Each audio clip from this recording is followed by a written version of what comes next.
പ്രളയ ദുരിതാശ്വാസ പ്രവർത്തനങ്ങളും അടിസ്ഥാന സൗകര്യ വികസന പ്രവർത്തനങ്ങളും വിലയിരുത്തി വോട്ട് ചെയ്യാനുള്ള ഒരുക്കത്തിലാണ് ചെന്നിത്തല എന്ന കാർഷിക ഗ്രാമത്തിലെ തൊഴിലുറപ്പ് തൊഴിലാളികൾ.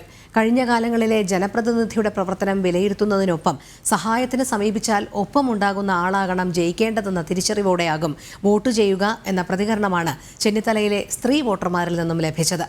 ആലപ്പുഴയിൽ റിപ്പോർട്ടർ സുധീഷ് ഗോപാൽ തയ്യാറാക്കിയ റിപ്പോർട്ട് കാണാം.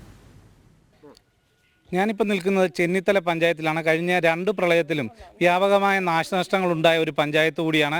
അതോടൊപ്പം തന്നെ കാർഷിക മേഖലയാണ്.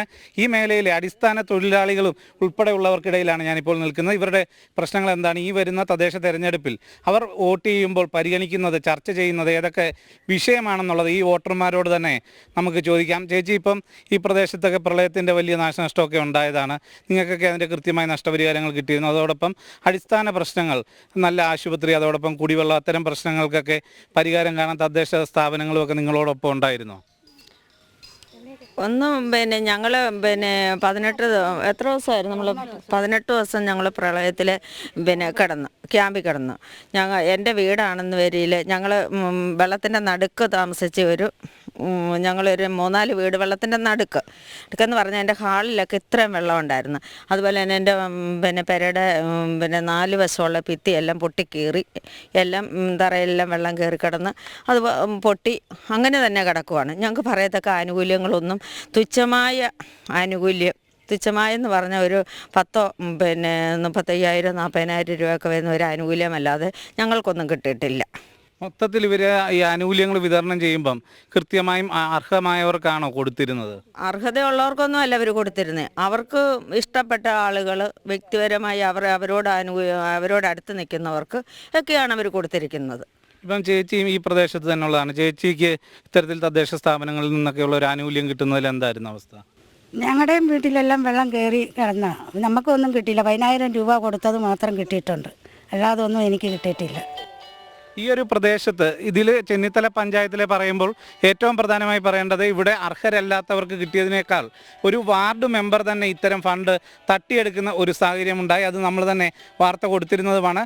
അത്തരം നിരവധി പ്രശ്നങ്ങളുണ്ട്. യഥാർത്ഥമായി ആൾക്കാർക്ക് വേണ്ട ആനുകൂല്യങ്ങൾ കൊടുക്കുന്നില്ല. അതോടൊപ്പം തന്നെ കുടിവെള്ള വിതരണത്തിലും എല്ലാം പ്രശ്നം നിലനിൽക്കുന്ന ഒരു പ്രദേശമാണ്. അത്തരം എന്തൊക്കെ പ്രശ്നങ്ങളാണെന്നും ചോദിക്കുക. ഇപ്പം ഈ പ്രദേശത്തെ ആനുകൂല്യങ്ങൾ വിതരണം ചെയ്യുന്നതിൽ ക്രമക്കേടുണ്ട്. ഒപ്പം മറ്റു കുടിവെള്ളം, അടിസ്ഥാന ഗതാഗത സംവിധാനം ഒരുക്കുന്നത്, അത്തരം കാര്യങ്ങളിലൊക്കെ എങ്ങനെയാണ് തദ്ദേശ സ്ഥാപനത്തിൻ്റെ ഒരു സമീപനം? ചില ഭാഗങ്ങളിലൊന്നും വെള്ളം ചെല്ലുന്നില്ല.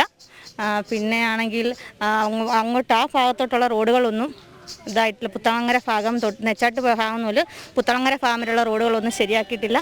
അതെല്ലാം ഇനി ശരിയാക്കാൻ കിടക്കുകയാണ്. ഈ വർഷത്തെ പദ്ധതിയിൽ ഉൾപ്പെടുത്തിയിട്ടുണ്ടെന്നാണ് പറയുന്നത്. ഇപ്പം നിങ്ങൾക്ക് ഈ പഞ്ചായത്തിൽ തന്നെയാണ് ഒരു വാർഡ് മെമ്പർ ഭർത്താവിൻ്റെ അക്കൗണ്ടിലേക്ക് പണം കൈമാറുന്ന ഒരു സാഹചര്യമുണ്ടായി. അത്തരം പ്രശ്നങ്ങളിലൊക്കെ ജനങ്ങൾക്ക് അർഹമായ ആനുകൂല്യങ്ങൾ ഒഴിവാക്കിക്കൊണ്ടായിരുന്നു ഇവരുടെ ഒരു നടപടിക്രമങ്ങൾ നടത്തിയത്. അതെ, അർഹമായവർക്ക് ആർക്കും കിട്ടിയിട്ടില്ല. കഴിഞ്ഞ പ്രാവശ്യം ഇതിൽ നിൽക്കുന്നത് 10-20 പേർക്ക് വെള്ളം കയറിയിട്ടുണ്ട്. അവർക്കാർക്ക് അർഹമായതൊന്നും കിട്ടിയിട്ടില്ല. ഇപ്പോൾ ഈ തെരഞ്ഞെടുപ്പിൽ നിങ്ങൾ വോട്ട് ചെയ്യുമ്പം പ്രധാനമായും എന്തൊക്കെ വിഷയങ്ങളായിരിക്കും അതിൽ സ്വാധീനിക്കുക? ഞങ്ങൾക്ക് അത്യാവശ്യമായിട്ട് ഞങ്ങളുടെ ആവശ്യങ്ങൾ പറഞ്ഞാൽ ഞങ്ങളുടെ കൂടെ നിൽക്കണം, ഞങ്ങൾക്ക് അർഹമായത് നേടിത്തരണം. മുൻകാലങ്ങളിൽ അത്തരം ഒരു സമീപനം ഉണ്ടായിരുന്നോ ഇവിടുന്ന് തിരഞ്ഞെടുക്കപ്പെട്ടവരുടെ ഭാഗത്തു നിന്ന്? ഉണ്ടായിട്ടുണ്ട്. ചില കാര്യങ്ങളിലൊക്കെ വിട്ടുവീഴ്ച ചെയ്തിട്ടില്ല.